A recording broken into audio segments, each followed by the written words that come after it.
Hey, Funky Town Baseball. We're here about to start our seventh season. I'm going to start doing videos like this as often as I can. I'm still going to do weekly recaps, most likely with the stats, but I'll probably also talk things out a bit in video form because I think it's fun. Hopefully, we can get a few other people to be on one of these videos over the course of the year. So, we're going to try that and hopefully it's fun. Biggest news is that we're going to expand in 2026. So we're going to add Derek and Duran, most likely, assuming everybody thinks that they're good to fit, I suppose, right? I've played fantasy with both of them for roughly a decade and very confident in those two guys. They're both really excellent fantasy managers. They both know what trading for the future is and assessing, are you a buyer, are you a seller? I'm confident that they're going to be good additions and good managers. And they're going to be able to practice this year as well because we have a practice league. So on the screen here is the start of our draft of our 14-team AAA league, which is what I'm calling it. So we have Jeremiah, JW, French, Bo, Frank, Derek, and Duran. 7 people in one division of this 14-team league. And I control the other 7 teams, literally all of those 7 teams, in the other division of the league. And we're going through our draft. I'm definitely doing some bits here as I'm filling up my 7 teams. But it's a good way for Derek and Duran to practice, get used to the format. It's slightly different, and I've used it as an opportunity to tweak the settings a little bit just to see, hey, would this be fun? Or would home runs per 9 allowed be better than home runs allowed, the raw number? So I'm experimenting, doing a few different stats, a little bit of a different setup, like 2 divisions.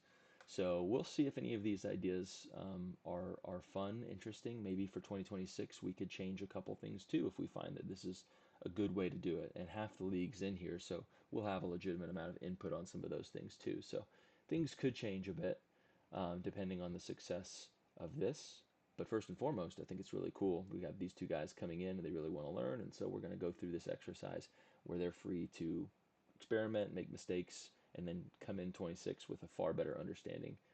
So they're both well aware of how seriously we all take this, and I think that they'll respect that and be good additions. All the better for having done this. There are a lot of things I still need to update on our league document. I believe the draft board here is up to date, but I'm not positive and I need to double check it. Of course, the picks are all on the correct people's teams in Fantrax. That's not something I need to check, but there are several places across the document that I need to go through and update, such as the roster page. Frankly, this information isn't as useful as it used to be because all of these things are available on Fantrax, and so it doesn't have as much. There's not much reason for me to spend a lot of time going through and updating this regularly. The calculators are fully functional, so you can use them today if you would like and start thinking about your keeper selections. But there are a few other places along the document that I need to do some updates, including like our trade log, where I haven't really got anything since February, so none of the deals from this last season are in there. I want to put them in. It's like the best way to tell the story of our league and all these fun trades that we've made. So I will be making some updates to the league document soon, so keep your eyes out for that. I don't know if any of you ever look at the historical data tab, which is the second tab on our league document here, but it is up to date, I do believe. And so some of our stats of the just whole history of the league are here. Some of the most fun bits of information are here. Of course, over time, everything kind of normalizes close to 50% for almost everybody, but you'll still be able to see people's, all-time win percentage in this category or that category, or their playoff record all time or whatever. It's a fun place, so I think you should all check it out since I'm doing all the data work. I think we're going to try to do winter meetings maybe on January 16. That's a Sunday. I think Sundays are going to be our best bet. And I hope everyone can attend this year. We've had maybe 5 or 6 people basically every year. It's been 4, 5, or 6. I'd love for this year to be more like 8, 9, 10, especially with 2 new people, Derek and Duran, who will be invited. And we're going to make sure we can get them there so we can kind of feel each other out, ask questions, really kind of confirm them at the meetings that they're in and ready to go for 26. yeah, we're gonna have some serious questions, like some categories. We may vote on changing some categories. Certainly nothing drastic because we've planned our rosters around these categories, but maybe a rate stat instead of a raw number stat, like home runs allowed that I mentioned earlier, or walks allowed. We could easily go to walks per nine or home runs per nine instead of walks or home runs. Um, there's a question of like, well, how much of a rate stat league do you want to be? Sometimes it's fun to have the raw numbers, but then other times, like K per nine, like we don't measure raw strikeouts. Well, why? Why would we do one this way and another this way? So I think we have some legitimate conversations about categories at the winter meetings this year. We probably discuss whether we want two divisions for 2026. We review the rules that changed last year, mid-year, that really were a reaction to some super team stuff. Let me get into that right now, just in case any of you guys don't recall. So the biggest thing that we changed last year was that you no longer are tying your keeper selections to your draft capital. So you have a first round player and you choose to keep them. You're going to pay $12 or $16 or $20 in the future.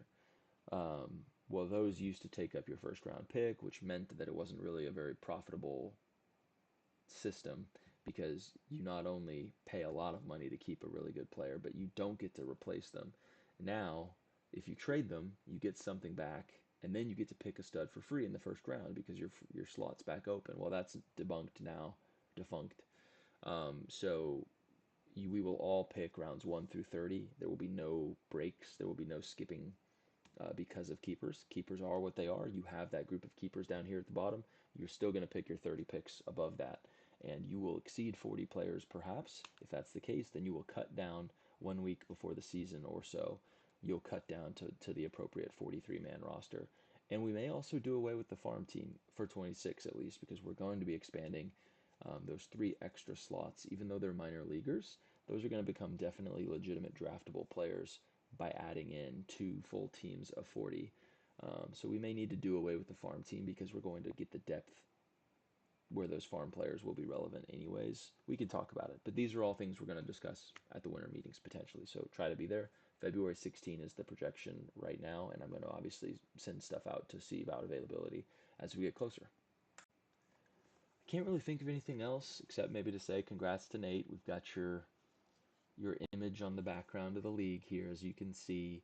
I've already done the scheduling, so we are matched up the same schedule system as always. You and your rival will play 3 times, including the beginning and the end of the season, as well as 1 time in the middle.